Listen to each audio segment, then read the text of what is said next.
All right, let's go to the NFL with the Minnesota Vikings, Colin. Big news out of the Vikings camp is that J.J. McCarthy, he is going to start Minnesota's first preseason game. No point in waiting. Let's just throw him right into the fire.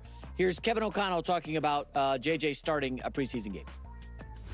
You'd love to play him, as much as possible, but I think with those 2 days of joint practice, the guys that, the type of repetition that the other guys on the offense will get from a physicality and workload standpoint, we'll more than likely use those 2 days as our real days, obviously subject to change based upon how those practices go, how we feel coming out of those. If we need to get a little more work, we will, and then we'll assess that final preseason game when it comes. Okay, am I a little over the top saying I really want to watch this game? I want to see J.J. McCarthy play. This is a classic. Okay, remember a couple years ago we used to joke that you had more footage of Bigfoot than Jordan Love backing up Aaron Rodgers? Like they hid the video. They only let you look at so much in camp to begin with, but we've gotten real glimpses of Shedeur Sanders and real glimpses of Caleb Williams. I can't wait to watch J.J. McCarthy play. Well, more interesting, is he going to have his starting offensive line? Is Justin Jefferson going to be on the out? Are they going to play everyone?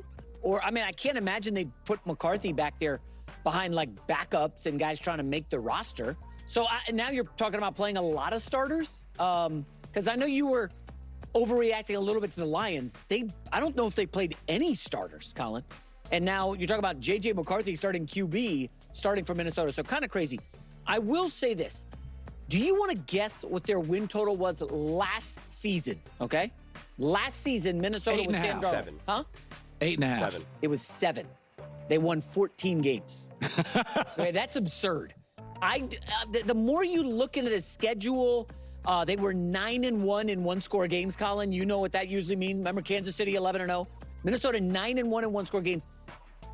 If you really dig in deep, it seems like maybe I overreacted this summer on the Vikings, and they profile more like a 9-ish win team. Yes. As opposed to 11.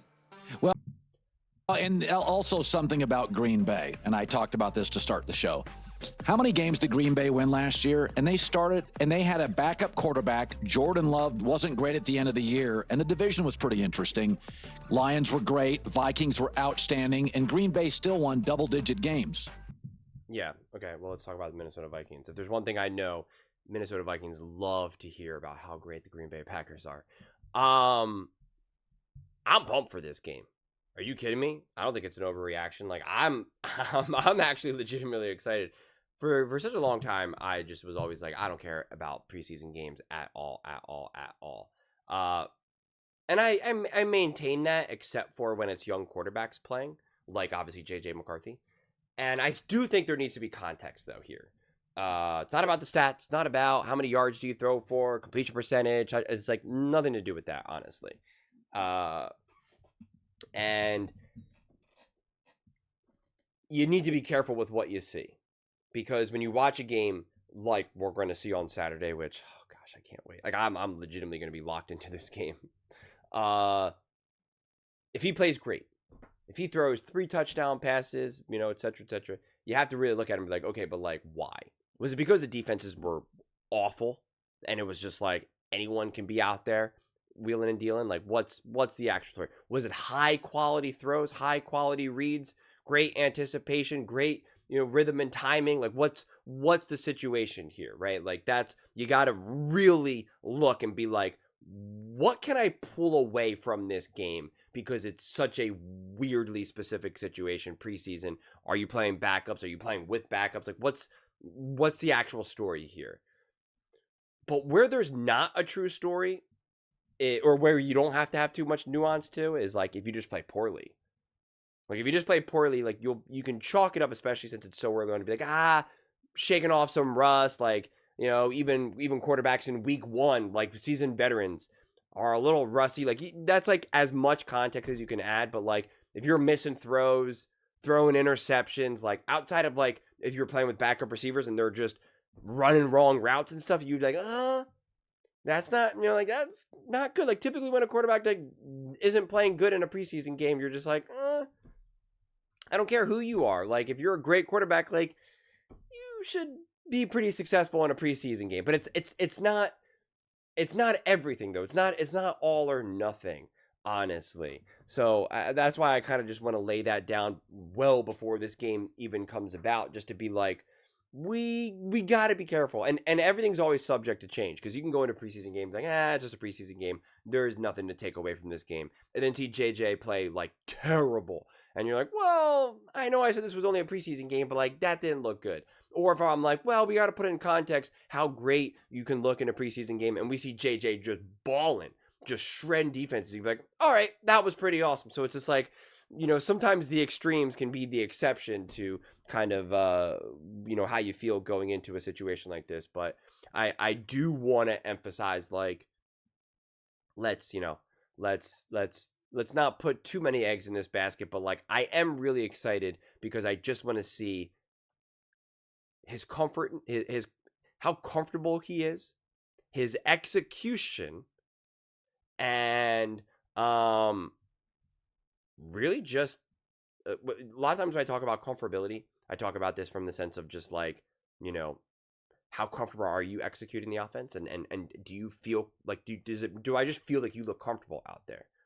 But now also in terms of comfortableness of just playing pitch and catch, man, like just the basic fundamentals of just like calling height, couple steps back, letting it rip, like just the comfortable, just the comfort in that.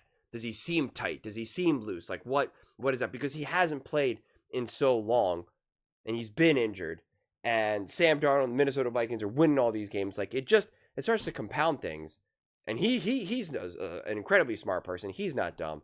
He knows the temperature slowly starts to just ramp up. He knows what's at stake. He's taken over for a team that were competing to be the number 1 seed in the NFL last year. He knows the expectations are through the roof. Even if the organization, even if a certain subset of fans are like, hey, we get it, you're a young guy, it's going to take time, don't worry about it. Like, he's not dumb. He understands. And he holds himself to high expectations. He's very much thinking, I saw what this team did last year. And if we don't achieve somewhere around that, I'm going to be a big reason why. Yeah, I could be the mature guy and say, hey, this is my first year as a starter. It's not going to be perfect. It's a hard sell to look in the mirror and say that, right? It's a hard sell. And when a coach says, oh, come on, bud, it's all right. This is your first year. What do you think? It was going to be perfect? Think it was going to be easy? It's like, it's still hard to accept. So like, he's going to have a tremendous amount of pressure and intensity at the moment put upon himself. No matter how mature, no matter how wise behind your years you can be, no matter how great or no matter how bad, honestly. So there's just a lot. There's a lot more at stake when you kind of don't play for a year and your team plays great and you're coming back from an injury. It just ramps up the volume more so than if JJ McCarthy just played as a rookie, honestly.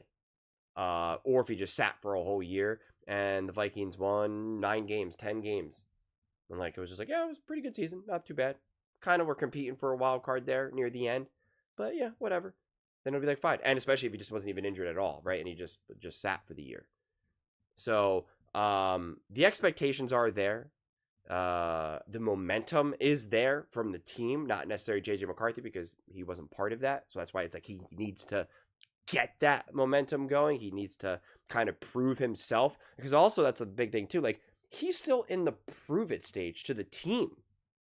He has to prove it to the coaching staff, to the players. I belong here. Like, that's the one thing. Players will support you. They'll have your back. They can like believe in you, but like, you still got to prove it. It's still kind of like, show me what you got. And practices can be good. And they can build relationships and they can build the feeling of like, I want to see you succeed and stuff. But like, when it's truly time to be on the field, even like a preseason game, it's just like, I'm like Justin Jefferson and whatnot. Like, they're only going to have so much patience, honestly. These guys want to win. They want to win now. They want to win Super Bowls. Like, they live for this. So like I keep saying, the volume, the temperature just keeps it just ticks up little by little. And so that's why there is a lot at stake. Surprisingly, for just a random preseason game on a Saturday against the Texans. Like, it really is. Like, success can go a long way to build some confidence. Like I said, it's not everything. But a failure can start to make everyone feel a little bit anxious. And again, the Justin Jeffersons of the team, the Kevin O'Connells of the team will understand it's a preseason game, but still, you're just kind of like, things better start changing. So that's why I'm excited about this game, because not only do I want to see JJ like actually play, but like in a weird enough in a weird way, like there are kind of some, stakes involved. Cam Ward playing in this preseason game, 0 stakes. 0. 100% 0. Even if he epically fails, wouldn't matter to me at all. Not at all. But for like a Caleb Williams, for a JJ McCarthy, yeah, there is. And that makes it exciting. It's our first glimpse of like something that matters. But again, I know I already see the army of fans be like, it doesn't matter, it's just a preseason game. And like, I get that. I really, really do. I'm not going to sit here and pretend like these preseason games are massive or they matter so much. But there is something to be gained from them. There are nuggets there for us to kind of, draw some conclusions or just start to kind of build a foundation of a conclusion. So I was like not even fully aware. I think I don't even know what the preseason schedule is, honestly. So I was going to say, I think someone's also playing Friday, but I honestly don't even know. But I think Thursday maybe. But Saturday, Vikings. I got that circled, 4:00. Let's do it. Those are just my thoughts. I'd absolutely love to hear yours. What do you guys all think? Maybe I'll live stream that. I don't know. Saturday at 4:00 is a kind of awkward time. Maybe not. I don't know. You guys let me know. But let me know in the comments below. I read every single comment. So whether you agree with me or disagree with me, either way, let's get in some discussions. Let's get in some fights. But ultimately, let's just have some fun. And please do consider subscribing. We are building an amazing community here, and I absolutely love to see you part of it. I want to build something that we all generally feel connected to. Something that we're really excited to be part of. I think we're on our way to doing it. And please don't forget to give this video a thumbs up, as it really does help with the visibility and the algorithm. Thank you so much. See you next time.